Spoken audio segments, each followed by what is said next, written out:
Mathias est donc une ville industrielle, on l'a compris, cet élevage de pigeons, ce pressoir à huile d'olive. Alors, on est dans une grotte complètement singulière, celle-ci, puisque c'est une grotte en enfilade, une grotte donnant dans une autre grotte. Et on va faire un bond encore avec la machine à remonter le temps dans un autre siècle, puisqu'on est à plus 132 après Jésus-Christ, et c'est la révolte de Bar Korva.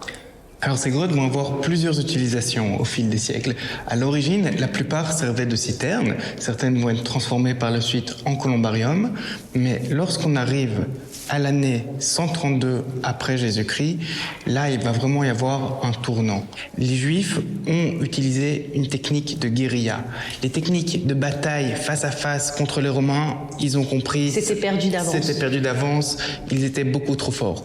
Mais en les prenant par surprise, en sortant de tunnels cachés, là, ils avaient vraiment une chance de faire des dommages importants à cette armée romaine. Et on a des descriptions de ces Juifs qui se cachent dans les grottes, même dans le Talmud, on nous parle de lois, notamment ce qu'on peut faire, ce qu'on ne peut pas faire quand on est caché dans les grottes.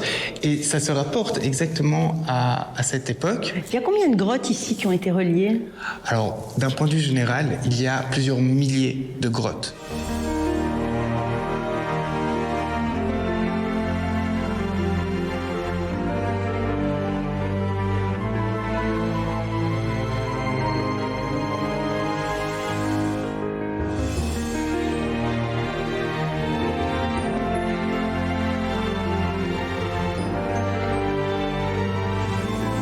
On va s'arrêter ici précisément. Alors on a vu des grottes de différentes tailles. En fait, il y a plusieurs niveaux dans ces grottes.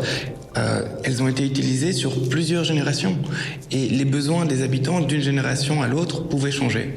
Et donc on voit vraiment les premiers niveaux les plus hauts qui sont généralement les plus anciens, et plus on descend, plus on avance dans le temps, plus les habitants ont creusé profondément pour créer à chaque fois de nouvelles salles. Ça permettait d'agrandir la maison pièce par pièce, en fait, sans occuper de terrain au-dessus.